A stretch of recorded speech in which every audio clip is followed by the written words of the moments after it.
فرمایا سب دے جنہیں جو احسانات کیتے اسی وہ بدلہ دے چھڑیا. فرمایا سوائے ابو بکر دی خدمتاں دے. فرمایا وہ اللہ سے لے کر دیں گے, سب کے سامنے دیں گے.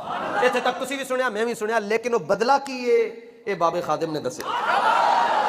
وہ جڑا بدلہ لے کے دیں گے حضور اللہ کو خدمات ابو بکر صدیق کا صلہ جو عالم محشر میں دیا جائے گا, یہ حضرت امیر المجاہدین نے بتایا. وہ کیا ہے جی؟ 200 سال تک اللہ تعالیٰ صفت انتقام کے ساتھ جلوہ گر ہوگا, اور 200 سال کوئی بندہ رب دے سامنے دوڑ نہیں چک سکے گا. 200 سال تو بعد حضور رب دا جلال ٹھنڈا کرن واسطے اللہ دی بارگاہ ابو بکر صدیق نو پیش کرنا. اوتھے پھر حضور کہن گے جے رب نو راضی کرنا نے تے میرے یار کو لے جاؤ. ابو بکر صدیق جب اللہ کی بارگاہ میں جائیں گے تو اللہ کا جلال جمال میں بدل جائے گا. پھر آواز آئے گی یا جنت والو سلام قولا من رب الرحیم, آؤ سارے میری زیارت کر لو, میرا دیدار کر لو. سب اہل جنت اہل اسلام ایک مرتبہ رب کا دیدار کریں گے. اللہ فرمائے گا سارے ٹوٹ جاؤ, ابو بکر نو گلے ہو. ایک بدلہ صدیق اکبر دے جڑے خدمات انہاں دا ہوئے گا. دستک ہوئی نا جدوں صدیق اکبر دے دروازے تے حضور ہجرت واسطے جان لگے, ساری دنیا حضور دے بوئے تے حضور ابو بکر دے بوئے تے. دروازہ کھولو ابو بکر, دروازہ کھولے آگے صدیق اکبر کھڑے. فرمایا سو نہیں رہا اس کی تو حضور جدوں دا تسی کیا سی میں تیار رہنا. میں تیار ہی رہنا, میں حضور نال 2 سواریاں بھی تیار کیتیاں. حضور نے اونٹنی قبول فرما لی. ان دن محشر دا ہوئے گا, آواز آئے گی یا اہل المحشر نکسوا رؤوسکم, اے محشر والو اپنی گردنیں جھکا لو کیونکہ میرے محبوب کی بیٹی نے کل صراط سے گزرنا ہے. 70,000 حوروں کے جھرمٹ میں شافعہ محشر جا رہی ہیں, اور آواز آئے گی اونٹنی لے کر آؤ کہ جس کے اوپر جلوہ گر ہو کر میرے محبوب کی شہزادی نے گزرنا ہے. یا اللہ کیڑی اونٹنی, تو کتوں لے کے آئیے؟ آواز آئے گی وہی اونٹنی لے کر آؤ جو ہجرت کی رات ابو بکر نے میرے نبی کو پیش کی تھی. سلام مل رہا ہے, اونٹنی ابو بکر صدیق دی ہے, قبول سیدہ پاک فرما رہی ہیں.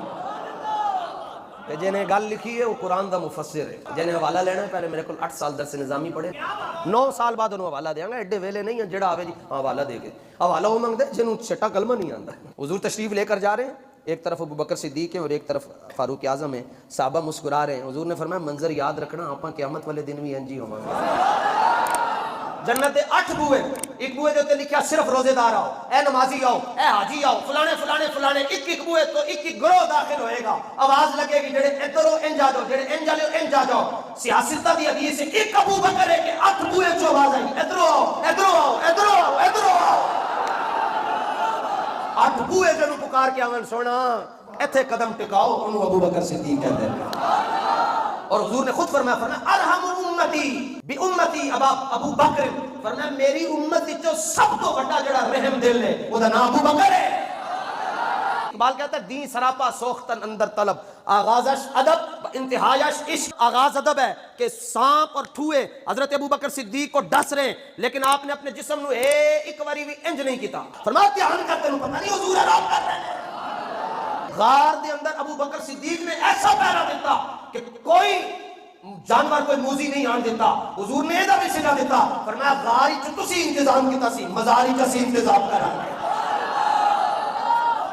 اور اپنے پہلو میں اس لیے سنایا. سنو, صدیق اکبر کہیں بھی سو سکتے تھے, لیکن مصطفیٰ جان رحمت نے پہلو میں اس لیے سنایا تاکہ روح زمین کے اندر یہ بات معلوم ہو جائے کہ جتے اسی ابو بکر نو سوایا ہے اوتے کسی دا تبرہ نہیں آتا, صرف اسلام والے اندر درود و سلام آتا ہے.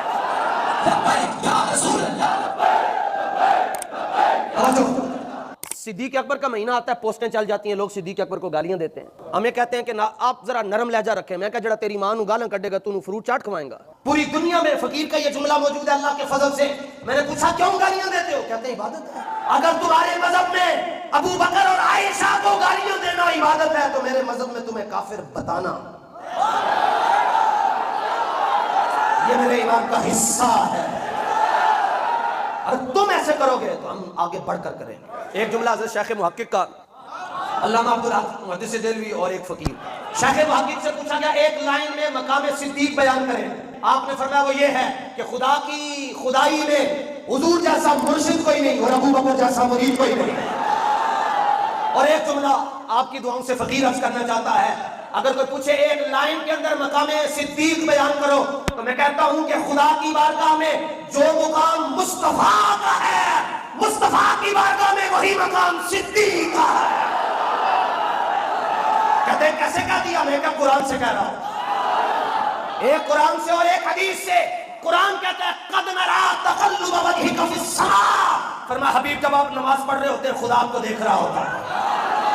اور حدیث بتاتی ہے شفا شریف میں حضور کو سب سے زیادہ خدا نے دیکھا ہے۔ تو شفا میں حضرت قاضی اعظم مالکی لے کر آئے کہ صدیق کو سب سے زیادہ مصطفیٰ نے دیکھا ہے۔ مجلس میں کوئی بھی بیٹھا ہوتا لیکن مصطفیٰ کی نگاہیں ابو بکر کی طرف ہوتی تھی۔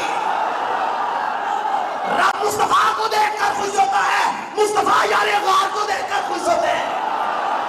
کوئی کتا میرے ابو بکر کے خلاف بھونکے اس سے پہلے سوچ لینا کہ جدوں بچیاں نوں اسی کندھیاں دے اوتے بٹھاندے ہاں تے بچیاں دے ہاتھ ساڈے سر دے اوتے ہوندے تے جدوں صدیق نے حضور نوں کندھیاں تے بٹھایا حضور دے ہاتھ ابو بکر دے سر دے ہوندے نے۔ مانا ہے وے اوے ادھر پہنچن تو پہلے دھیان کرنا پیچھے بڑے تگڑے ہاتھ نے۔ لبیک لبیک یا رسول اللہ، لبیک لبیک لبیک یا رسول اللہ، بڑے تگڑے ہاتھ نے۔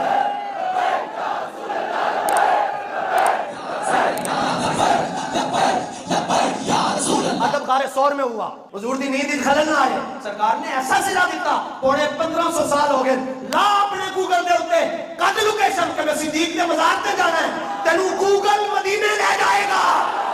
مدینہ میں داخل ہو کر کہے گی مسجد نبوی تو اندر جائے گا، کہے گی یور ڈیسٹینیشن از ہیئر۔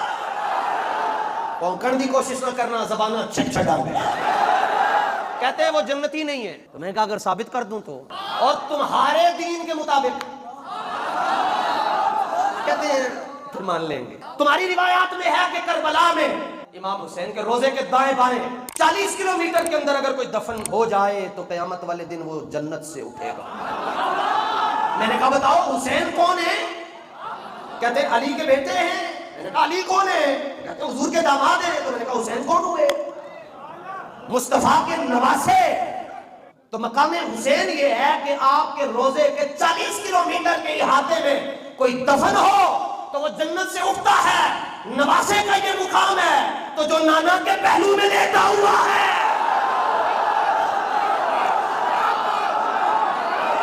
جو نواسے سے جڑ جائے وہ جنتی ہے، اور جو نبی سے جڑ جائے جنت اس کی ہے۔ آج کی اس گفتگو کا آخری جملہ، بغیر حب علی کے جنت نہیں ملتی۔ نعرہ حیدری، بغیر حب علی کے جنت، بلکہ میں کہتا ہوں جب تک مولا علی دے پتر نہ چاہن کسی دا آپا بھی جنت ہے۔ بغیر حب علی کے جنت نہیں ملتی، اور بغیر حب صدیق کے مولا نہیں ملتے۔